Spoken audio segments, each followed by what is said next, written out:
I'm Teisha with Shalom TV's news update for Friday, May the 9th, 2014.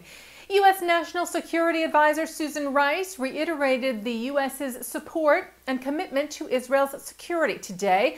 Rice toured the Palmachim Air Force Base in central Israel today, where she pledged continued U.S. support and funding for the State of Israel.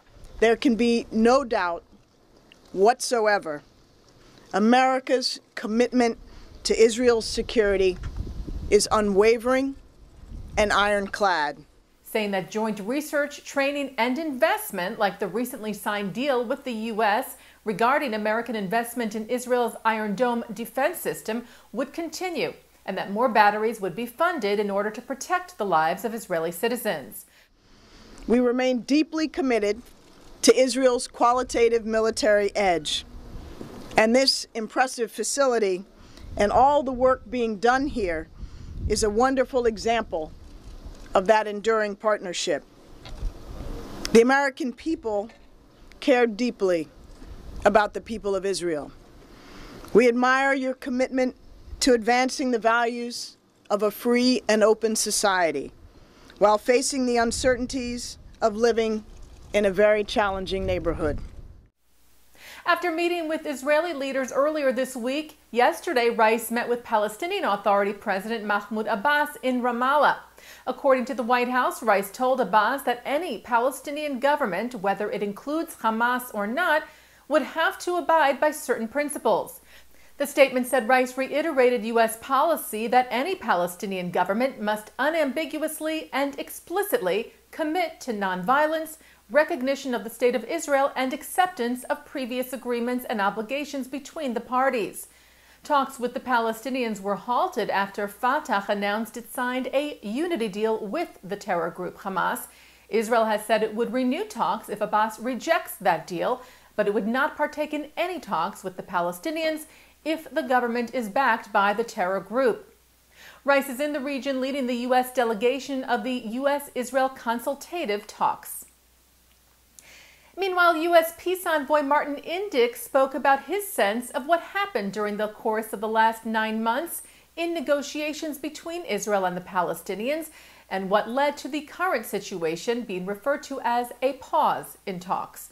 Indyk addressed the Washington Institute for Near East Policy last night, where he said that while both Israel and the Palestinians showed flexibility in the peace talks, neither felt great urgency to make the really tough decisions needed to get to a peace deal.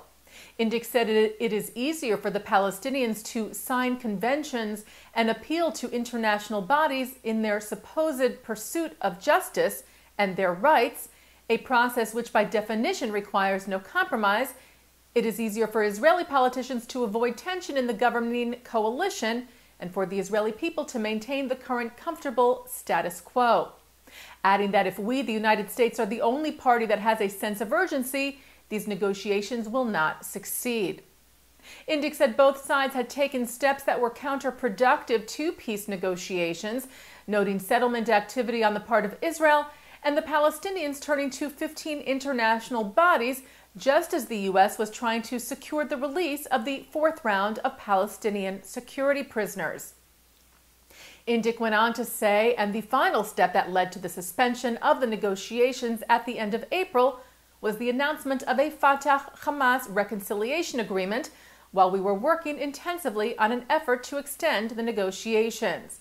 However, the U.S. peace envoy still expressed hope for the paused peace talks, recalling that during negotiations between Israel and Egypt in 1975, U.S. Secretary of State Henry Kissinger took a 5-month pause before resuming talks between the parties, which ultimately led to the Camp David Accords.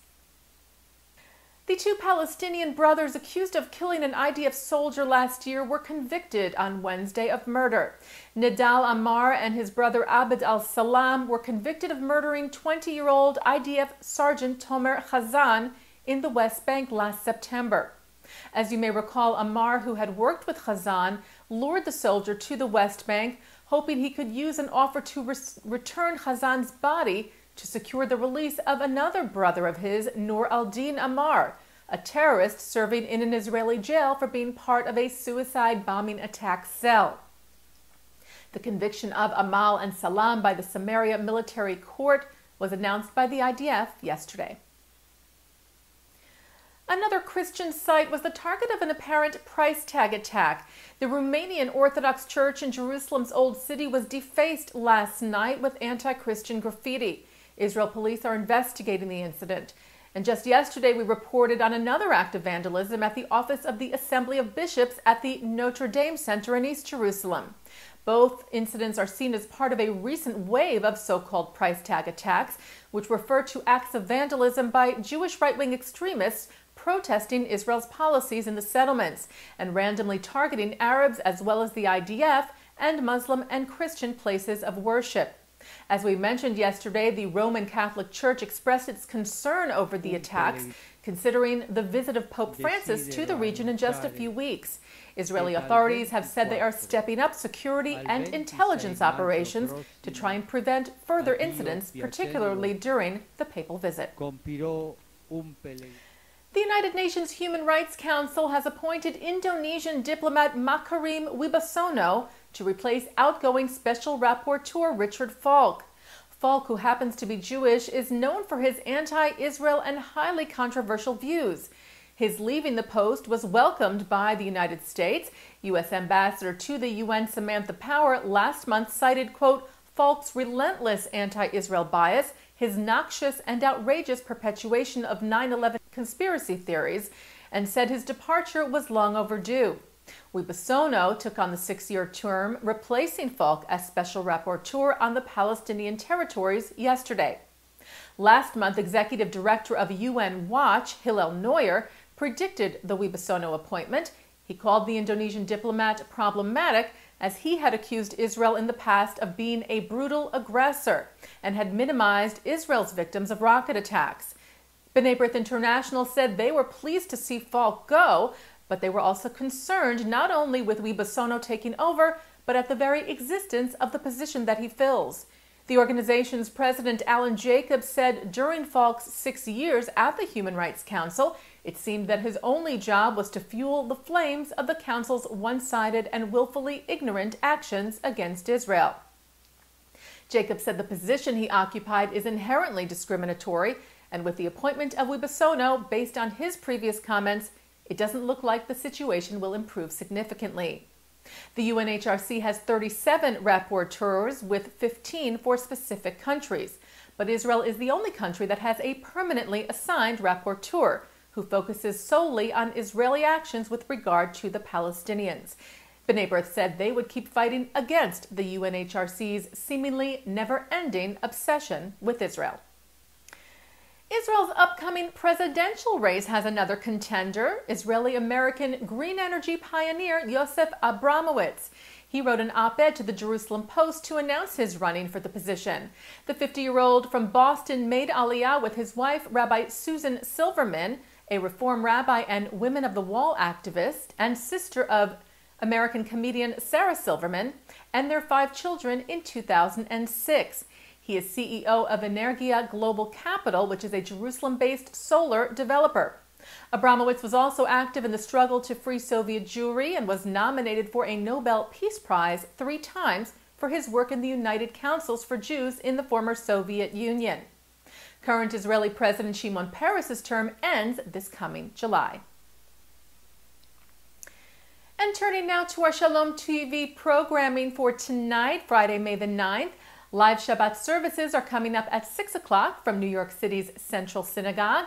And looking ahead this weekend, look for our special programming for Mother's Day this Sunday, May the 11th, which includes at 12 noon a special L'chaim for Mother's Day with Sarah Esther Crisp of the JewishWoman.org and Rabbi Jeffrey Siegelman of the Westchester Jewish Center as they discuss Mark Perlman's book, More Precious Than Pearls, A Prayer for the Women of Valor in Our Lives.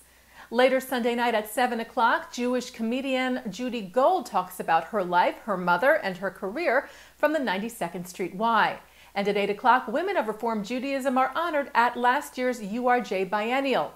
Then at 9, the film Mama Drama. For more Mother's Day programming details, you can go to the website shalomtv.com and spend some of your Mother's Day with Shalom TV. And that's Shalom TV's news update for Friday, May the 9th, 2014. I'm Teisha Bader. Shabbat Shalom.